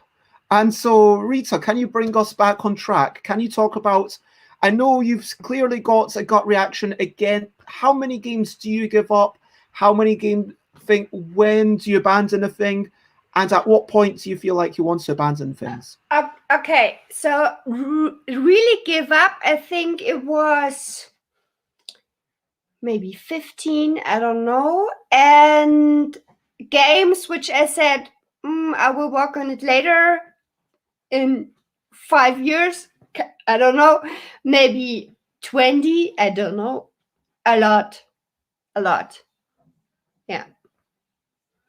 Yeah, and what goes into that decision? The most thing is I don't have the motivation to work on it again because it's not finished yet, and I don't want to spend that much time on one game because I think I have so many ideas, and if the one thing doesn't work, so I go with the next idea. Yeah. That's fair. So, Alan, any thoughts on this? I think that probably only about a quarter of the game's ideas and coherent bits that I actually have will go forward. So I'll probably give up about 75%, probably. I don't know if that's a good strike rate or a bad. That's a guess, of course, complete guess. But yeah, so. But I would say it depends on, because most of the games I showed to publishers, And either just said, yeah, it's a good idea, but you have to work on it again, or everybody said, no, thank you. And if it's no, thank you, then I let it go. So, and sometimes when they said, oh, it's a good idea, but maybe you have to work on it, I show it 3 years later, and maybe they said it's good. No, sometimes you have to be with your game on the right at the right time and at the right thing. You know, it's with every other things. It's with songs, with movies. It's everybody the same. So it's a lot of luck, of course. So if it's not now the time for your game, maybe in 2 years. Yeah, it's definitely an interesting thing to think about. I think that we've had a nice discussion, although maybe after we go through this entire process, maybe we will iterate on this. And at the end, you know, bring in Matthew for another discussion about iteration. But let's go round and to recap and wrap up the thing. We've talked about, Rita, you talked about bringing in too much iteration when you're just continuing to work on a thing and then you're pushing yourself down a path. And I think the real lesson there is to make sure that you are willing to go back and to revert, and that you keep a focus of what you actually want to do and not listen too much to everyone. We defined it as doing a thing again and again. We talked about what we've been up to recently. We talked about Canvas. We talked about real life playtesting. We talked about getting free COVID tests every week, which is super awesome. We talked about Alexander von Humboldt and the book about medieval something that you mentioned, Alan. Medieval Mercenaries, that's the one. We talked about, iteration. I talked about BBBB. We talked about making sure it's fast at the start and slow later, about how much can you analyze is going to be the determining factor of how much you change. Change as much as you are then able to analyze, I think, is the key point.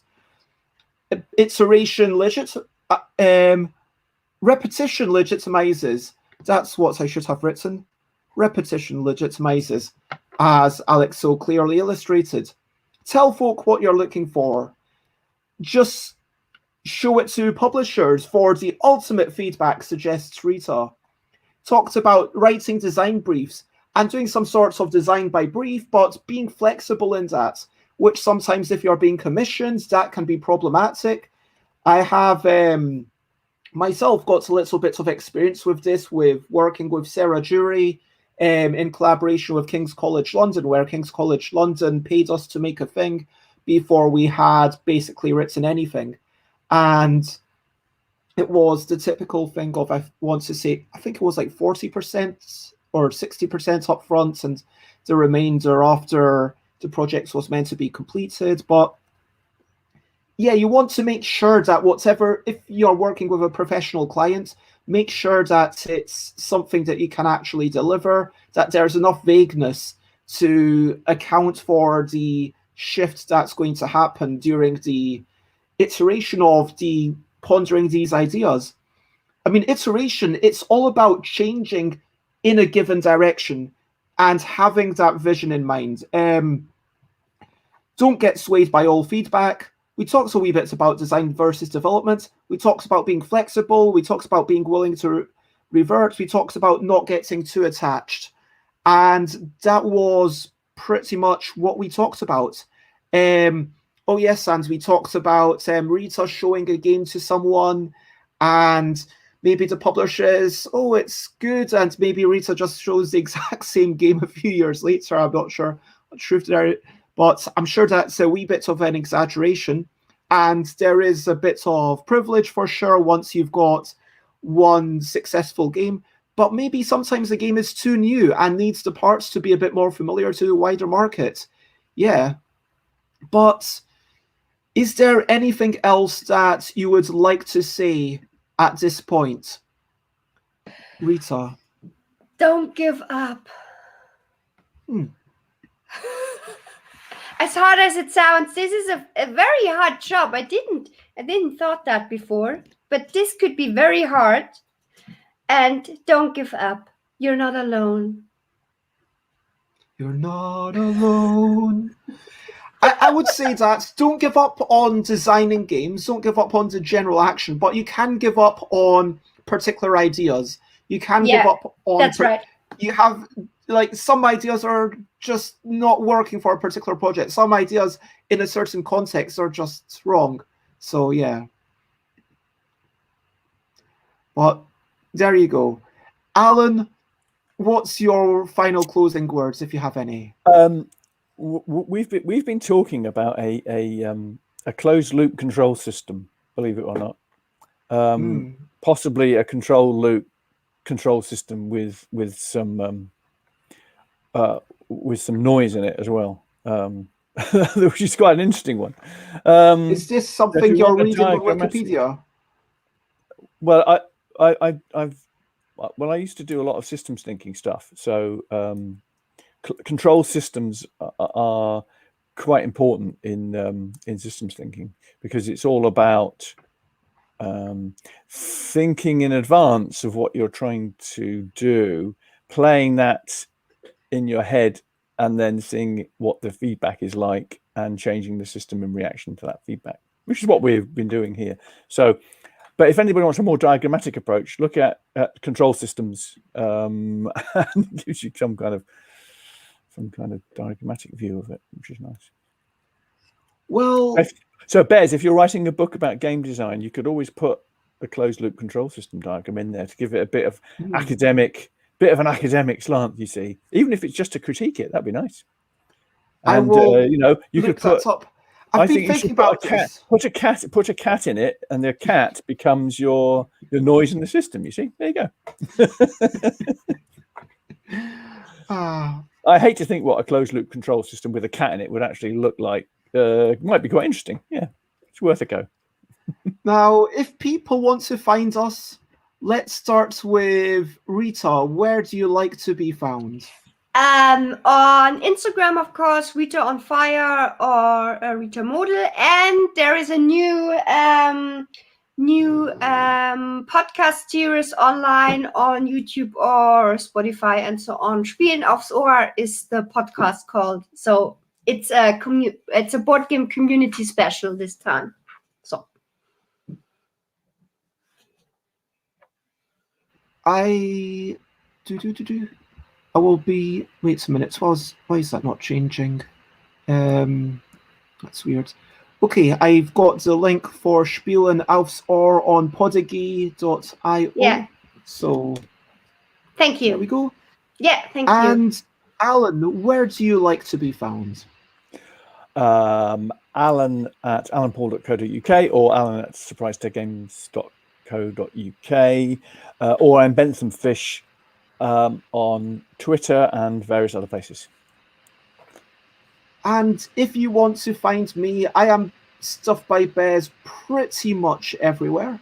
So, as you will know, if you are watching this, you'll either be on my Facebook, YouTube, or Twitch. So it's stuffbybears.com, it's my main website, or stuffbybears.bighotel.com if you want to buy stuff, twitter.com/stuffbybears, instagram.com/stuffbybears, or twitch.tv/stuffbybears, where I am streaming at 10 AM UK time for the next 79 days. YouTube.com/stuffbybears for the old episodes, stuffbybears.com/discord if you want to join the Discord. And of course, where's the thing about, I was looking for the categorical. So please do check out the new Instagram and definitely follow that. That's going to be just posting twice a week, and we're trying to build up followers. So if there's one thing that I want to push, really, that's the one. We've got Nicholas who suggests have a cat character be the host of the book, like little Professor Cats introducing each chapter and appearing throughout to state things in call-out boxes. Professor Curiosity, R.I.P. I do want to say thank you very much to everyone. Thank you to everyone in chat who has been super lovely today. And thank you to these two wonderful people, Alan and Rita. And it has been such a privilege, as always, to chat to you. And at this point, I ask the final question, which is, over to you. What are you up to? You can share, but only if you want to. So what are you going to get up to? Are you going to be doing something that you don't want to do? Are you going to be doing something you're excited about? Are you going to be doing something serious or frivolous? Let us know. Rita! Yay! So, actually, I'm gonna playtest the game I playtested yesterday, but I take this a step back. And so, let's see what happened. Interesting. So you're reverting a wee bit. Yes. And I think, yeah, that's the important thing. Iteration doesn't always have to be the forward process. I think that's one key takeaway from today. Alan. Well, I've got a complete change from cutting out cards. Next stage is making counters. Yay! So I'm be stamping out counters for Kingmaker using my new punch tool. So yeah, that's going to be fun. I'm really looking forward to that. So yeah, you can hear the excitement in your voice. I'm going to be so happy when it's finished, I tell you. Alex, I'm glad that you enjoyed it. Alex is doing a playtest with Rob Harper. That does sound exciting. Lovely. Rob is a lovely person. Also taking the kids to the park. They are quite excited. Wonderful. Digital prototyping for the win, says Alex. So you don't have to punch out the counters. Yeah, maybe. It does have its own kind of things. I am going to be replying to leaving a comment on the wee things that Dina wrote about me, which I've had a wee look at. Apparently, multi-talented Bez. So that was not written by me. In case someone's thinking, whoa, Bez is really arrogant. That this was all written by Dina, but you know, Bez is definitely multi-talented. Absolutely. Aww. There's no doubt about that. But I'll be writing a thing for that. I think I am going to, starting today, you know what? I am going to set aside some time. I've not worked on the book for the better part of a week, so I'm going to maybe starting today, just try and write some amount. And I won't worry about how good it is. I won't worry about if it's any good. I'm just going to keep going, maybe 1,000 words a day if I can. And Bez, you and I should both do that and compare notes, and that'll motivate each of us. Oh, yeah. On how many words we've done. Just have we done it? I wasn't thought how many. Just have we actually done it? You know. Sure. That'd be cool. Very cool. Nicholas is drafting rules for the Zenobia project. I got selected for the next step of the program, and Alex says Dina's really captured me there. Oh, thank you very much. And for my next streams, if you are interested, I am streaming tonight, every Tuesday at 8 p.m. UK time, which I believe is currently 4 p.m. EST, but normally 3 p.m. EST because America changed their clocks a week or so ago, and we're changing our clocks next week. So for now, it's 4 hours difference rather than the normal 5 hours difference. Anyway, it's always 8 p.m. UK time, whatever that is in your local region. Tonight, we are going to be playing Balanceable, which is a moderately simple, slightly thinky game for the L deck, where you've got to make words going backwards and forwards, make 2 long words, and balance the 2 sides, balance the 2 words, balance the 2 scoring systems. That's going to happen tonight. Tomorrow, I am going to chat to a whole bunch of people about game books. I'm going to chat to Harley, Truslove, Peter Blenkarn, Scott Moore, and Paul Stapleton. all people who are either massive fans or have published or have written game books. I say have published, but Peter has. I mean, it's not really published until it's actually been mass produced. But it's been kickstarted, and I believe Peter's going to deliver. So, meeting Oliver Kinne on Thursday, which I'm excited about. Friday's just going to be chaotic shenanigans. You can jump in for that. Mentoring Dutch Yoda on Saturday, talking about Quintuple on Sunday, meeting Kirsten Lunde on Monday next week, and meeting Bodie from the Netherlands, I believe an Australian in the Netherlands, who's responsible for this wee bit of art. And that's Bodie, who I'm talking to next Tuesday. A little goblin. See? And if any of that sounds interesting, then please share and spread the word. And yeah, definitely congratulations, Nicholas. And I wish you all success and fun and joy and health. Yeah, that seems appropriate. We will raid. I assume that is Idle Michael. Yep. Let's go and check out Idle Michael and give support to our friend there. And that brings me to the very end of the show. Is there anything that anyone feels the need to say? Repetition legitimates. Or legitimizes. Repetition legitimizes. I think that's good. Yeah. Repetition legitimizes. Rita, anything you want to say? Love, love, love. Aw. Love, love, love. Do, do, do. So, for now, that is the end of the show. Lots of love to everyone. And bye, bye, bye, bye. This is a goodbye song. Bye, bye, bye, bye. Thank you for watching along. Bye, bye, bye, bye. This is the end of the show. Bye, bye, bye, bye. And now it's time to go. Do, do, do, do. Bye, bye, bye, bye. This is a goodbye song. Bye, bye, bye, bye. Thank you for watching along. Bye, bye, bye, bye. This is the end of the show. Bye, bye, bye, bye. And now it's time to go. Do, do, do. Bye, bye, bye, bye. This is a goodbye song. Bye, bye, bye, bye. Thank you for watching along. Bye, bye, bye, bye. This is the end of the show. Bye, bye, bye, bye. And now it's time to go. Do, do, do. Bye, bye, bye, bye. This is a goodbye song. Bye, bye, bye, bye. Thank you for watching along. Bye, bye, bye, bye. This is the end of the show.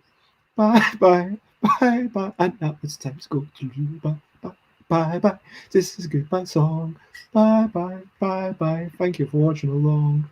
Bye, bye, bye, bye. This is the end of the show. Bye, bye, bye, bye. And now it's time to go. Bye, bye, bye, bye. This is a goodbye song. Bye, bye, bye, bye. Thank you for watching along.